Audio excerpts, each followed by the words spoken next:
absolutely. Hey, what's up, everybody? It's your man, Melvin Taylor, and you are tuned into my radio show, The Alternative with Melvin Taylor, and this is the TV version. Now, you may recognize me from a few reaction videos on the internet or from seeing some local improv. Either way it goes, this radio show is dedicated to you guys.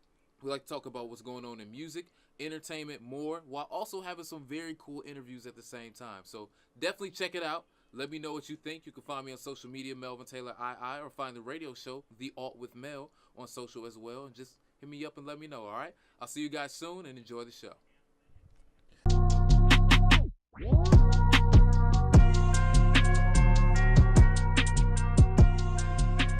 Yo, what is up, ladies and gentlemen? It's your man, Melvin Taylor Jr., a.k.a. Melvin Taylor II, and you are tuned in to The Alternative with Melvin Taylor II. How y'all been, man? It's so good to be back on the airwaves with y'all. Remember, you are tuned in on WHCR 90.3 FM, New York, the voice of Harlem. Man, it's so good to be here. Weather in New York is still great. Summertime New York. It ain't summertime shy, but it's still really good, though. I'm not hating on it whatsoever. It has been amazing to me.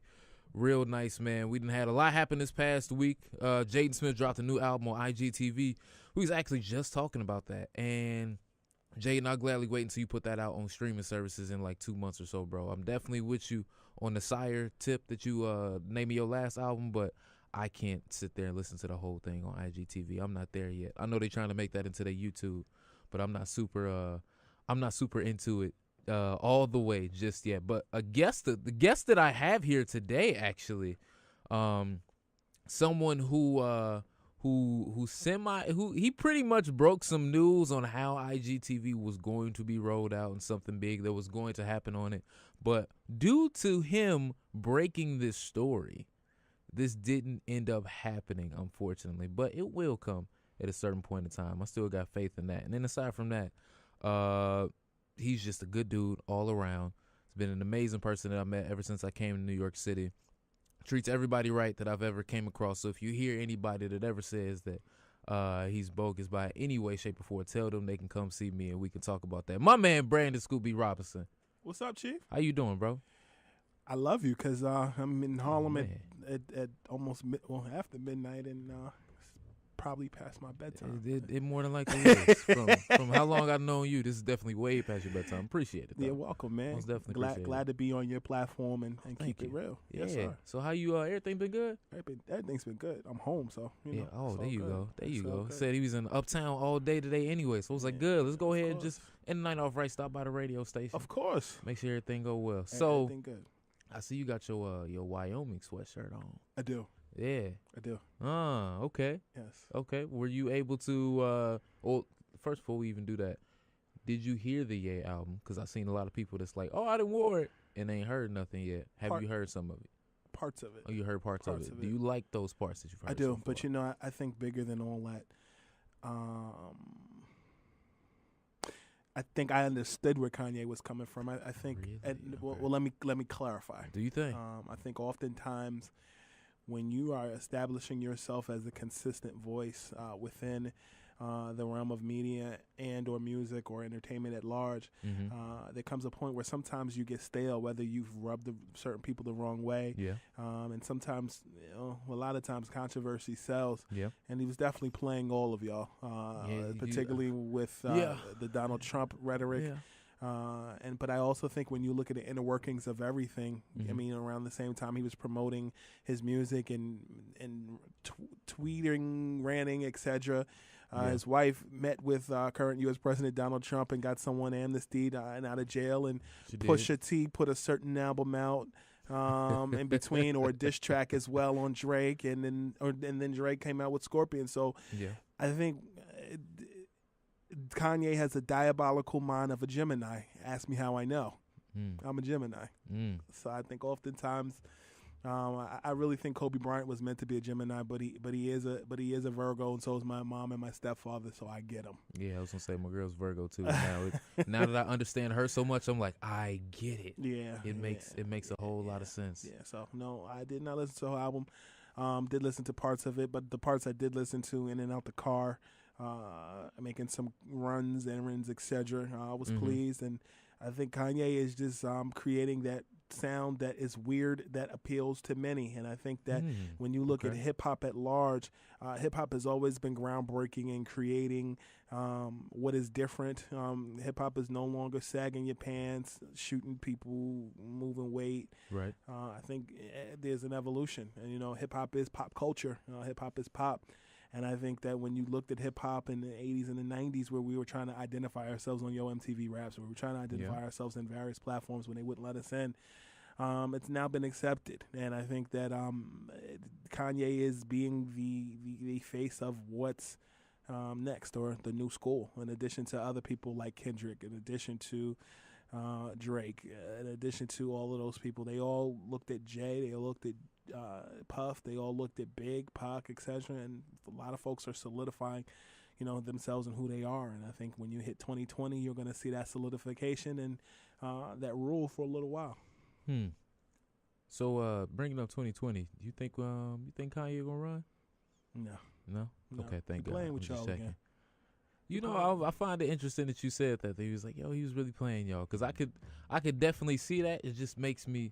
It still bothers me a certain way, because obviously, I'm from home. I'm from Chicago, but it just bothers me a certain way to be like, bro, you ain't really got to do it like this, though. Like, why? Well, you look at politics. I think when you look at, President Obama, I think President Obama, the 44th president of the United States, made it attainable for people to become president. I think mainly because... Well, Kanye said, according to him, Trump made it that way. He made it attainable for Trump. Mm-hmm. But I also think that Ronald Reagan made it attainable for Trump. True. But I think Ronald Reagan had more field experience in politics than Trump. 100% agreed. But I'll add that Donald Trump represents the independent and the brand makers of today, which fits where we are as a society now. Brand controversy. And I also think that, Donald Trump running all of his entities in office is a form of running politics. It's just not formal politics in the U.S. Yeah. I'm not a Trump supporter. I did vote for Hillary Clinton, the lesser of two evils, in my opinion. Yeah. But I understand him as it relates to reality shows like The Apprentice. Yeah. Appearing on WWE and more. So No, I feel that 100%. And briefly, I kind of want to get into it a little bit more later on. I want to just touch on it now because you already brought it up. You were just talking about the whole Pusha T releasing a certain diss track over at our man over at OVO, Jersey Drake. What did you think of the whole beef as how it all went down? I got some more info that I want to talk about later in the trending topic segment, but for right now, I just want to get your quick thoughts on it. I think that in a lot of respects, Drake was handled by Pusha T the way Drake handled Meek. Yeah. I think the difference is you looked at Drake and you thought he was a square who didn't have bars. Here's the thing. Meek had bars. Meek just had bars that the mainstream are just not going to relate to. Yeah. And I think that Drake barked up a tree messing with a real lyricist who had everything to win because lyrically Drake was not Quentin Miller couldn't save him. And I mean that with all due respect.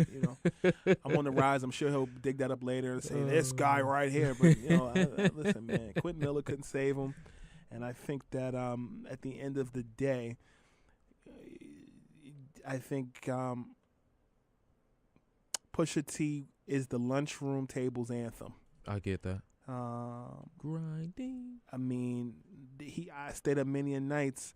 Writing papers, on deadline in college, etc. We're grinding, and I think that the reason why Pusha T was successful is because he picked his spots, and when he was talking, Meek did too much talking. I agree. And the talking that he was doing was over a woman. Yeah. And also, I think Drake got a little too personal. It kind of goes back to when we were. You saying I don't want to cut you off? Are you saying too personal in the Meek one, or are you saying too personal in this one? The Pusha one. Okay. He got too personal talking about his fiance. Well, you could technically say he got personal bringing up Nicki, even though it's a relationship between those two. But respect your elders. I think at the end of the day, you know how there's certain people, you have your wits about you and you can play the dozens, but there's certain folks. Yeah, certain you just leave them alone. Like in an open space. I'm not guarding Allen Iverson. Right. In an open space, I'm not guarding Kyrie. Yeah. I'll take Al Korver. Definitely. And I think 100%. the same goes for Pusha T. I think, in that open space lane, Drake needed to pick his spots a little more wisely, and he didn't. Most definitely. All right, well, hey, Brandon, we're going to keep you around a little bit more so that way we can talk some more hip-hop and definitely some more NBA because LeBron officially signed his contract today, baby. So let's go, Laker Nation. We all here. Kyle, I already see you. I already see your nose back there. Anyway, shout out to the Philadelphia 76ers. It's your man Melvin Taylor Jr. right here on the radio with y'all, WHCR 90.3 FM New York. And just bringing up Pusha T, we know you got to play my favorite song from that album, Hard Piano, featuring Rick Ross. Let's do it, The Alternative. You know what it is, man? It's your boy Saha the Prince, good music partner, and you are now listening to The Alternative. Yo, man, this your man Melvin Taylor Jr. back one time on the mic. Remember, you are tuned in to WHCR 90.3 FM New York, the voice of Harlem. Hey, yo, Meek, bro, hold on, wait a second. Wait a minute. I ain't heard the EP all the way yet, so I played this song as a favor to my guy Kyle because he's from Philly, and he reps Philly until the day that he dies. The bull. And as, the song is fire, don't get me wrong. Meek, only reason I'm mad at you right now is because please make this song like the theme music for the 76ers this year and the Eagles this year. That song is too good to not have it get the attention that it deserves. That needs to be I'm not gonna hold the intro song for Dreams Tonight. I'm gonna let that ride because that's classic. You leave that alone. But for 2018 and 2019, these upcoming next 2 years, go ahead and just switch that up and put that song out there because that needs to be done, man. Remember, you're tuned into The Alternative. I got my man Brandon Scoop B. Robinson here on the program with us now. Mr. Scoop B, can you tell us how you got your start? Net Slamming Planet, if that is correct. Yes, sir? Yes, sir. Yes, sir. 12-year-old co-host, auditioned in Chelsea Pier, Manhattan. Was one of hundreds of kids, and the Lord blessed me, and it's kept me grounded to this day. But I co-host a show called Net Slamming Planet with former Net Albert King, brother of Knicks legend Bernard King, excuse me. Shout out to Pops, that's his favorite player. And did it with Lynn Wilson. It was executive produced by Chris Carino, who's the voice of the Nets on the radio now. And did it with Evan Roberts, who is on WFAN here in New York City. Yeah. And that was kind of how I got my start. Did it for 2 years. Was featuring NBA Inside stuff with Ahmad Rashad and Willow Bay. Right. And, interviewed a lot of players. Knew Stephen A. when he was covering the Sixers for the Philadelphia Inquirer. Yeah. And Chris Broussard when he was covering the Nets and the Knicks for, the New York Times. So that's wild. Shout out to both of them. I've been able to meet Stephen A. Haven't been able to meet Chris Broussard just yet, but I watch all the stuff on FS1, and he's been a favorite of mine for some time. Now, just being a kid at that point and really being, let me use the phrase, thrown into it in a sense, and just having to pick up and just go and say, okay, yes, I'm still taking direction from everybody, but being able to be poised at such a young age and still carry out the job that they wanted you to be able to do. Can you just tell me about some of the preparation that you went through to be able to do that, or even just some of the advice that you got so that way you could be sure that you did a good job at doing it? I think pretty much being poised at a young age had a lot to do with my parents accompanying me to a lot of arena games and just, to the studio. But also preparation, just, back then interviewing was a practice on the way to the arena in the car, looking up interesting things.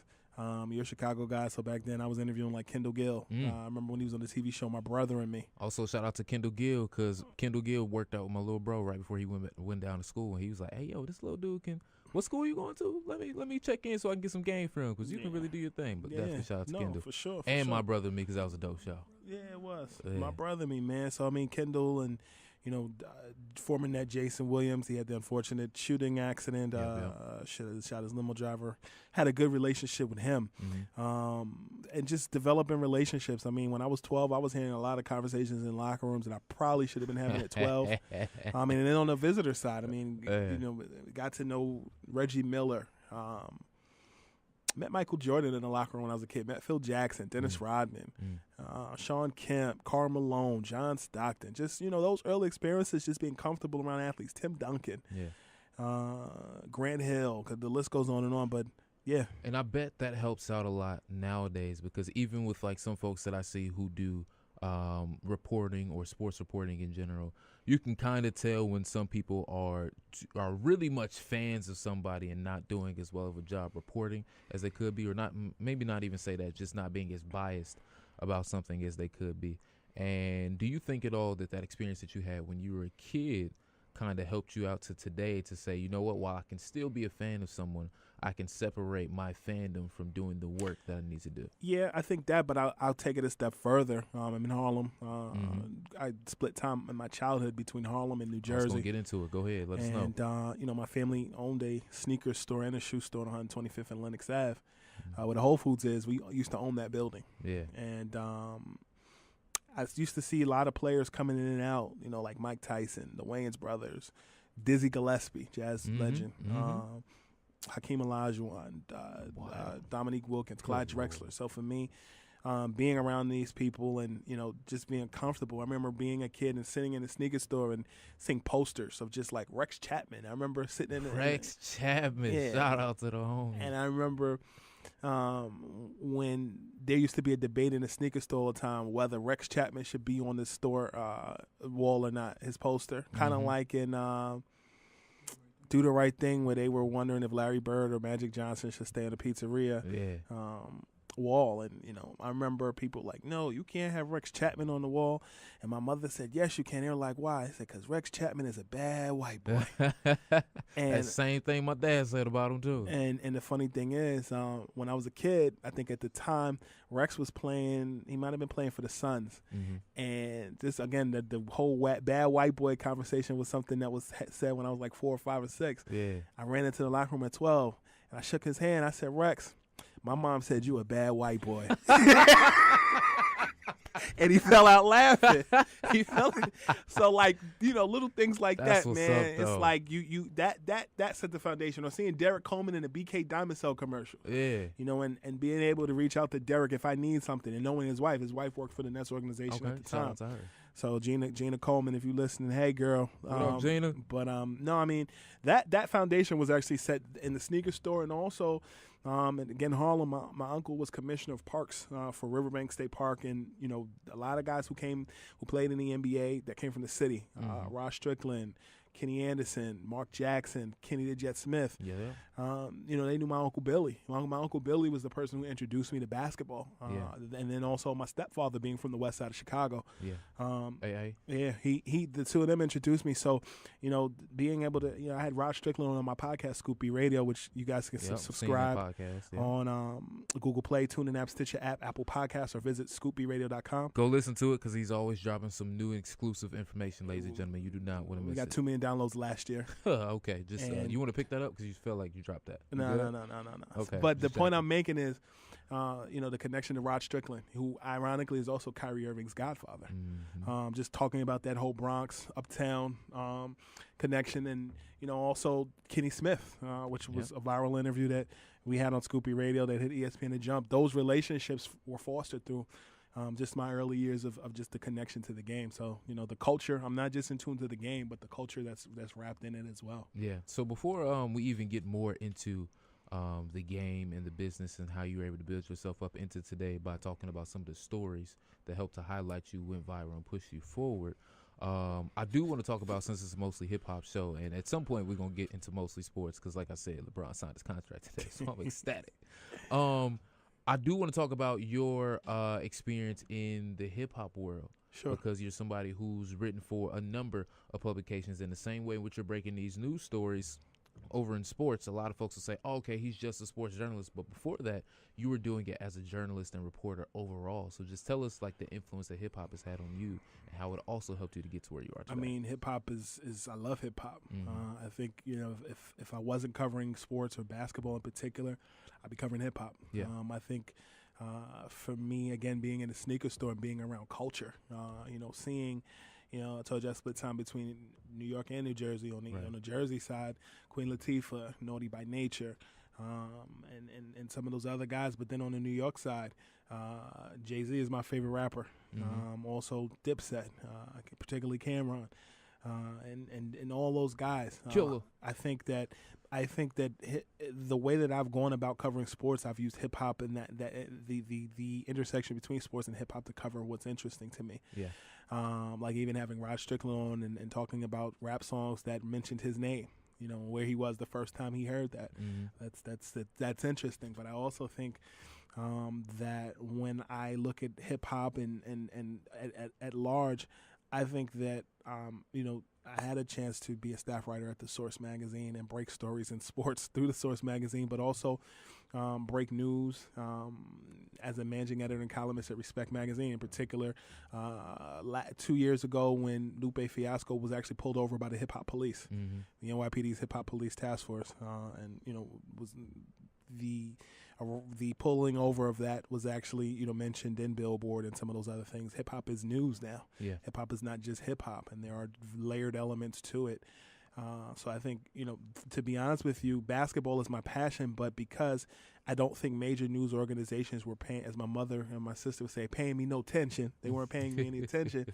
You know, I had to go to what was familiar and or which was showing me the time of day. And, you know, during my time at The Source and during my time at Respect magazine, I was still able to maintain, you know, journalistic integrity. I think a lot of times people just post things, but there's still the basic fundamentals and the schematics of, you know, a lead to your story, you know, citing sources or finding the right way to cite sources, attributing quotes the right way, just knowing how to write long form versus short form, and those tactical things are so important. Yeah. And it kept me in practice, you know, to the point where, you know, I ended up in between Respect and The Source. I was at CBS Sports Radio and CBS Local Sports, and you know, was a columnist there. Appeared on CBS This Morning. Yeah. I had a top rated podcast called Brown and Scoop, which you were a producer of. Oh, yeah, so definitely. You know, I think, you know, those things, whatever you're consistent in, your talent will make room for you. So we love hip hop, but I definitely think I'm the intersection between sports and culture at large. I feel that. So tell me, just give me 3 quick stories right now, and we can go into this a little bit more after this break that we take in a second. But give me 3 quick stories. What are, from some of the people that you've covered, what are 3 of your favorite stories where you like heard something interesting that you was like, oh, I didn't know that before? Or when somebody gave you the full story and you're just kind of like, oh, that's how that played out. If you got 3 of them on your head, just give us those real quick. The Space Jam thing, which we'll talk about. We will definitely get into that. And LeBron James, that's 1. Yeah. 2 would probably be the time that during the CBS era, we had Rashawn McLeod on, and he talked about the time that Michael Jordan scored 48 points on Jerry Stackhouse while singing Anita Baker's "Giving You the Best That I Got." I still remember that story. That is so hilarious. So can you please just expand upon that for some of the folks at home? All right, so Rashawn McLeod played for the NBA briefly, solid college basketball player. Yeah, definitely. Played on the Sixers with Jerry Stackhouse, and you know, during that time at CBS, you know, we had a show called Brown and Scoop, and essentially we would just ask people if they had their favorite Michael Jordan or Kobe Bryant stories. And Rashawn said his favorite Michael Jordan story was the time that Michael Jordan sang Anita Baker's "Giving You the Best That I Got" while he was scoring 48 points on Stackhouse. And what ended up happening was I got a call. Basically, I was told that Rashawn, that Jerry Stackhouse called Rashawn and cursed him out. And then maybe like a few months later, TMZ found Stack in the airport and asked him if it was true, and he said it was false. And I'll just say that one of the benefits of being at The Source is mailing lists. And I got a hold of Jerry Stackhouse's number. I'll leave it like that. And got in touch with Stack, and Stack came on the show and said that didn't happen. And then we talked about a bunch of other things like coaching and just his Fila Spaghetti sneakers and a myriad of other things. And, I mean, Stack cleared it up. So I think that was just a long form essay on who cares, but it was funny. You know, he made his way to ESPN, made his way to Sports Nation. On Jamel Hill and Michael Smith talked about it, and a myriad of different other blogs. Yeah. The last one. One more before we go to some music. Giving you the I guess, and you'll appreciate this. Kendall Gill told me one time that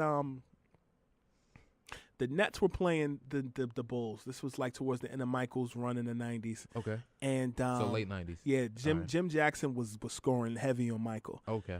Late 90s. Yeah. And so Jim was a net at that time. And the Nets won that game. But the previous game, the Bulls blew him out like maybe a week earlier. Kendall told me that during, I guess, after Jimmy scored, Michael looked at him and said, Jimmy, you talk a lot of bleak for somebody who's wearing my sneakers on the court right now. So for me, stuff like that is funny. Yo, it is. It is. You know what? Michael Jordan is a level of petty that a lot of people can never reach. And I'm so glad that we got people that's just around like that just to be like, yeah, you can do all that, but what you wearing? Or all Horace right, Grant. I asked Horace, what was Michael like in practice? And he told me Michael was the devil. I could believe it.